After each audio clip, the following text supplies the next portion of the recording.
Hello, everyone, and welcome to the English Podcast Avenue. My name is Sarah. And I'm Marcus. How's your day going, Sarah? I'm doing wonderful, Marcus. I'm really looking forward to today's discussion. How about you? Same here. I've been thinking about our topic all morning, and I think our listeners are going to find it really useful. Absolutely.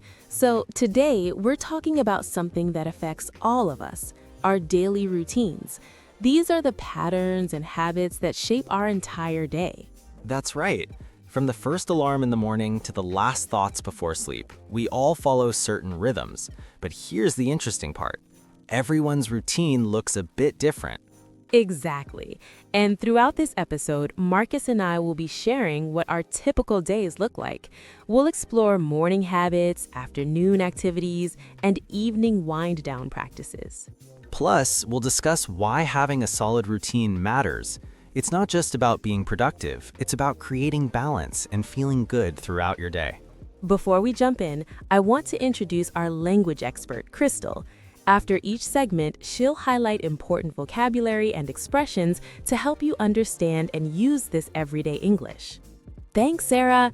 I'm thrilled to be here. I'll be breaking down useful phrases and terms as we go along so everyone can build their vocabulary naturally. Perfect. Let's start with the beginning of the day, our morning routines. So, Marcus, walk us through your typical morning. Well, I usually wake up around 6:30 a.m. I know that's pretty early, but I like having that quiet time before the day gets hectic.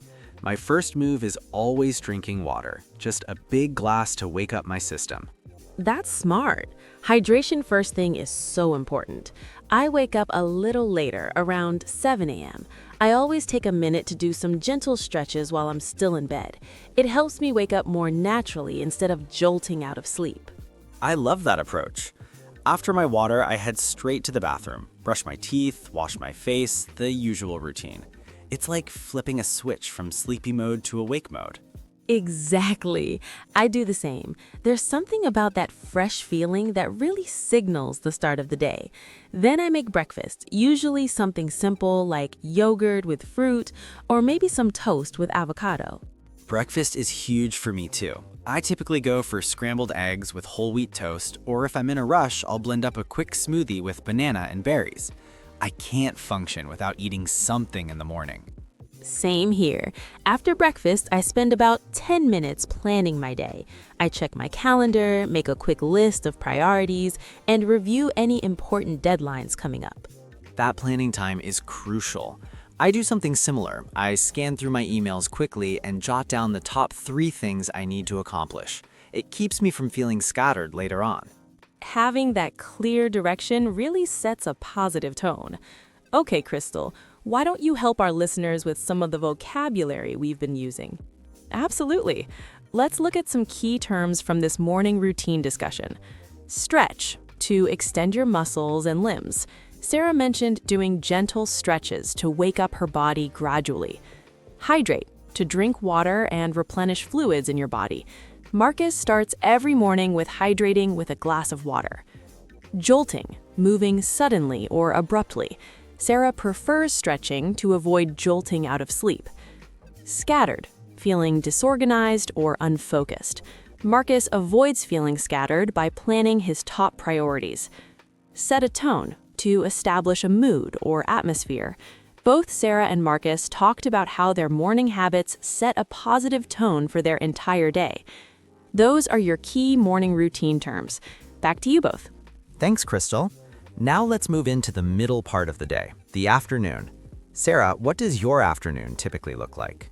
My afternoons are usually packed with activity. If I have classes or meetings, I try to stay fully present and engaged. I've learned that taking small breaks between tasks really helps me maintain my concentration. Breaks are essential. I schedule mine intentionally now.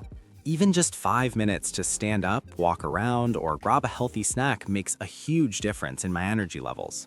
Exactly. I usually eat lunch around 12:30, something balanced, like a grain bowl with chicken and vegetables, or maybe a hearty soup with bread. I avoid heavy, greasy foods because they make me feel tired. Same strategy here. My lunch is typically around 1 p.m., and I try to step completely away from my desk. I might have a salad with chickpeas or a wrap with hummus and veggies. Taking that mental break is just as important as the food itself. Absolutely. After lunch, I tackle my most challenging tasks while I still have mental clarity. That's usually when I work on projects that need deep focus or creative thinking. I follow the same approach. I call it my power window, that time right after lunch when I'm fueled up but not yet tired. I try to complete my most important work during those hours. That's such a good strategy. I also make sure to stay hydrated throughout the afternoon. I keep a water bottle nearby and sip regularly.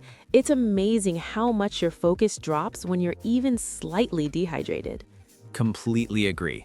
Hydration and movement, those are my 2 afternoon secrets. All right, Crystal, let's break down some afternoon vocabulary. Great. Here are the important terms from your afternoon routines. Engaged, actively involved and paying attention. Sarah stays engaged during her classes and meetings. Intentionally, doing something on purpose with a specific goal. Marcus schedules his breaks intentionally rather than randomly.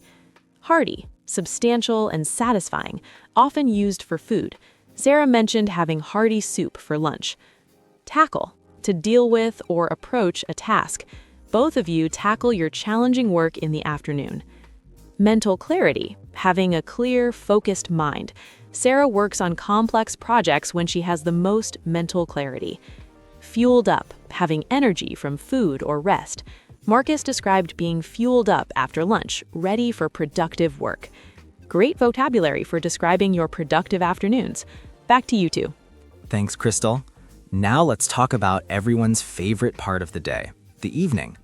This is when we finally get to relax and decompress. Definitely. My evenings are all about transitioning from work mode to personal time. After I finish up around 6 p.m., I like to go for a walk or do some light exercise. It helps me mentally separate work from relaxation. That sounds really healthy. I do something similar. I might do some yoga or just take a stroll around my neighborhood. Moving my body after sitting all day feels incredible. Then comes dinner, which I usually have around 7 p.m. I enjoy cooking, so I'll make something like grilled chicken with roasted vegetables, or maybe a pasta dish with lots of veggies mixed in. I love cooking too. My dinner is usually around the same time. I rotate between different meals, maybe fish with quinoa one night or a vegetable stir-fry another night. I try to keep it nutritious but also satisfying. Same here. After dinner, I have my evening routine. Brush my teeth, wash my face, maybe take a warm shower. It's like a ritual that signals my brain that the day is winding down. Those rituals are so important. I have the same kind of routine. Then I spend about an hour doing something completely relaxing, reading a book, listening to a podcast, or maybe watching something light. I've been trying to reduce screen time before bed, so I usually read or listen to music. I aim to be in bed by 10:30 p.m., and I've noticed I sleep so much better when I stick to that schedule. Consistency with bedtime makes such a difference. I try to be asleep by 10 p.m. Getting 7 to 8 hours of sleep helps me wake up feeling refreshed and ready for the next day. It's the perfect cycle. Good sleep leads to a good morning, which leads to a productive day, which leads to a relaxing evening, which leads back to good sleep. Exactly. All right, Crystal, one more time, let's review the evening vocabulary. Perfect.